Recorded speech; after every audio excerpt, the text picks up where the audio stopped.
Hello friends, welcome on cook with Andy. आज मैं बनाने वाली हूँ मटर और बैगन की सब्जी। इसे बनाना बहुत आसान है और खाने में बहुत ही टेस्टी लगता है, तो ज़रूर ट्राई करिएगा, मुझे कमेंट करिएगा। इसे बनाने से पहले मैं आप लोगों से रिक्वेस्ट करूंगी, अगर आप लोगों को मेरी रेसिपीज पसंद आए तो मेरे चैनल कुक विद एंडी पे सब्सक्राइब करें। ये बिल्कुल फ्री है। बेल आइकन पे क्लिक करें। बेल आइकन पे क्लिक करने से आप सभी को मेरी न्यू रेसिपीज की नोटिफिकेशन सबसे पहले मिलेंगी। तो पैन को हमें गर्म कर लेना है लो फ्लेम पे। अब मैं इसमें डालूंगी 2 चम्मच तेल। तेल को हम गरम होने देंगे। तेल गरम होने के बाद मैं इसमें डालूंगी राई, थोड़ा सा। राई तड़कने के बाद हम इसमें डालेंगे थोड़ा सा जीरा। एक कटा हुआ प्याज डालेंगे, मिक्स करेंगे। पिंच ऑफ हींग डालेंगे। हाफ टी स्पून मैं इसमें डालूंगी हरी मिर्च, अदरक और लहसुन का पेस्ट।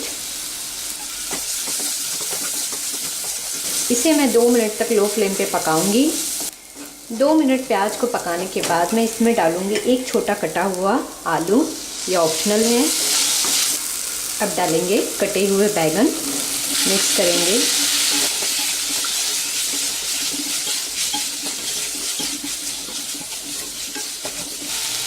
एक कटा टमाटर और फ्रोज़न ग्रीन पीस, हरी मटर, मिक्स करेंगे।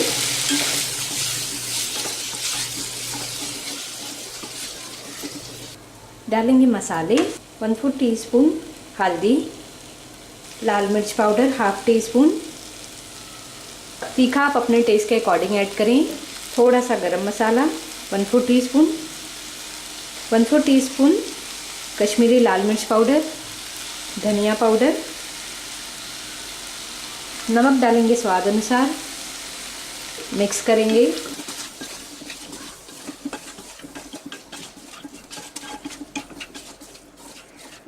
इसे मैं ढक के 3 से 4 मिनट के लिए लो फ्लेम पे पकाऊंगी।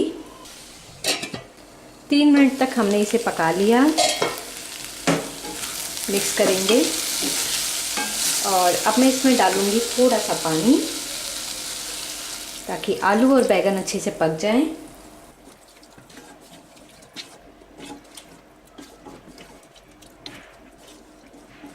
इसे ढक के मैं 4 से 5 मिनट के लिए लो फ्लेम पे पकाऊंगी। 5 मिनट हमने पका लिया सब्जी को। एक बार मिक्स करेंगे। सब्जी हमारी बनके अब तैयार है। बैगन भी हमारा पक गया है और आलू भी पक गया है। तो अब हम इसमें डालेंगे हरा धनिया। गैस को हम बंद कर देंगे। बैंगन और मटर की सब्जी बनके तैयार है। आपने देखा, इसे बनाना बहुत आसान था और ये खाने में बहुत ही टेस्टी लगता है। आप इसे सर्व कर सकते हैं रोटी, पराठा या राइस के साथ। ज़रूर ट्राई करिएगा, मुझे कमेंट करिएगा। अगर आप लोगों को मेरी वीडियो पसंद आई हो तो कुक विद एंडी पे सब्सक्राइब करना ना भूलें। लाइक, कमेंट और शेयर ज़रूर कीजिए। Thank you for watching.